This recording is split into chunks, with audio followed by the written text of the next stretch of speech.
നമ്മുടെ ഹോസ്പിറ്റലിൽ ഈ പേഷ്യൻ്റെ റൈറ്റ്സും റെസ്പോൺസിബിലിറ്റിയും ഒക്കെ നമ്മൾ ഡിസ്പ്ലേ ചെയ്യാനായിട്ട് വലിയ പോസ്റ്ററൊക്കെ ഒട്ടിച്ചിട്ടുണ്ടാവും. നമ്മുടെ ഗ്രേപ്സിൻ്റെ ഡിജിറ്റൽ ഡിസ്പ്ലേസ് ഇല്ലേ, അത് വളരെ മനോഹരമായിട്ട് ഈ കാര്യങ്ങൾ ഡിസ്പ്ലേ ചെയ്യാൻ കഴിയുന്നതാണ്. കാരണം ചില സ്ഥലങ്ങളിൽ ഇംഗ്ലീഷും മലയാളവും മാത്രം പോരാ, ബോർഡർ ഏരിയയിലുള്ള ഹോസ്പിറ്റലിൽ ഇംഗ്ലീഷും മലയാളം തമിഴ് കൊടുക്കേണ്ടി വരും. നമ്മുടെ കാസർഗോഡുള്ള ഹോസ്പിറ്റലിലൊക്കെ നമ്മൾ 3 ലാംഗ്വേജൊക്കെ. സോ ഇത് നമ്മുടെ ഒരു ഡിജിറ്റൽ ഡിസ്പ്ലേകളിൽ വളരെ മനോഹരമായി ഹാൻഡിൽ ചെയ്യാൻ പറ്റും.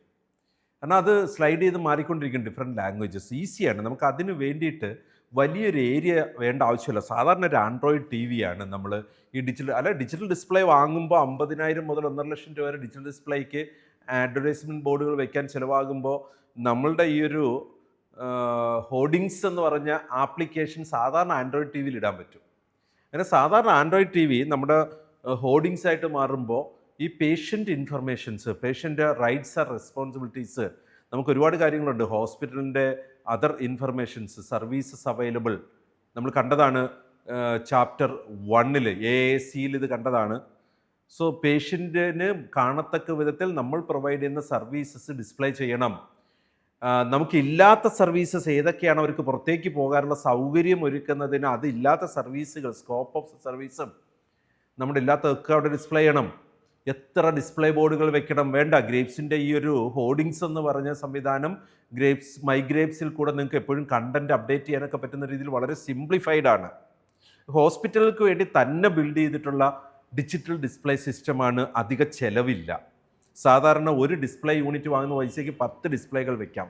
പ്രോമിനൻ്റ്ലി ഡിസ്പ്ലേഡ് എന്ന് പറഞ്ഞൊരു concept. PRE 1A Patient and family rights and responsibilities are documented, displayed and they are made aware of the same. നമുക്ക് പേഷ്യൻസിന് കാണത്തക്ക വിധത്തിൽ ഇത് ഡോക്യുമെൻറ്റഡ് ആകണം. ഡോക്യുമെൻറ്റഡ് ആകുമ്പോൾ നമുക്ക് ഇഷ്ടമുള്ളതൊക്കെ റൈറ്റ്സും റെസ്പോൺസിബിലിറ്റിയും ഡോക്യുമെൻ്റ് ഉണ്ടാക്കാനൊന്നും പറ്റില്ല കേട്ടോ. അതിന് വളരെ നിയമപരമായ സാധ്യതകളും പ്രഖ്യാപിക്കപ്പെട്ട പേഷ്യൻ്റ് റൈറ്റ്സും റെസ്പോൺസിബിലിറ്റീസും ഒക്കെ ഉണ്ട്. അതിന് ആനുപാതികമായി തന്നെയാണ് നമ്മളും പ്രിപ്പയർ ചെയ്യേണ്ടത്. എന്നിട്ട് അത് ഡിസ്പ്ലേ ചെയ്യാൻ ഗ്രേപ്സിൻ്റെ ഈ സംവിധാനങ്ങൾ നിങ്ങൾക്ക് ഉപയോഗിക്കാം ഹോസ്പിറ്റലിൽ. അത് മാത്രമല്ല, നമ്മുടെ പേഷ്യൻറ്റിൻ്റെ ആപ്പ് G-Healthൽ അവർക്ക് പേഷ്യൻ്റ് റൈറ്റ്സും റെസ്പോൺസിബിലിറ്റീസും കാണാനും അതിലേതെങ്കിലും വിധത്തിൽ പ്രോബ്ലം ഉണ്ടെങ്കിൽ റിപ്പോർട്ട് ചെയ്യാനുള്ള ഓപ്ഷൻ അവിടെ തന്നെ ഉണ്ട്.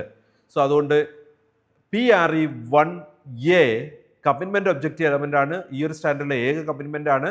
Patient and family rights and responsibilities are documented. അതൊരു ഡോക്യുമെൻ്റ് നമ്മൾ കീപ്പ് ചെയ്യണം. അവിടെ സ്റ്റാർ നമുക്ക് കാണാൻ പറ്റും. Displayed prominently, displayed and they are made aware of the same. അത് നമ്മൾ ആ പേഷ്യൻസിന് എഡ്യൂക്കേറ്റ് ചെയ്ത് കൊടുക്കേണ്ട ആവശ്യമുണ്ട്, അവരെ മനസ്സിലാക്കി കൊടുക്കേണ്ട ആവശ്യമുണ്ട്. സോ ഈ ഒരു എഡ്യൂക്കേഷൻ, പ്രോപ്പർ കമ്മ്യൂണിക്കേഷൻ നടത്തണം. അതിന് ആ കമ്മ്യൂണിക്കേഷൻ നടത്തണം, ഡോക്യുമെൻ്റ് ഉണ്ടാവണം. ഇതാണ് PRE 1A നമുക്ക് തരുന്നത്.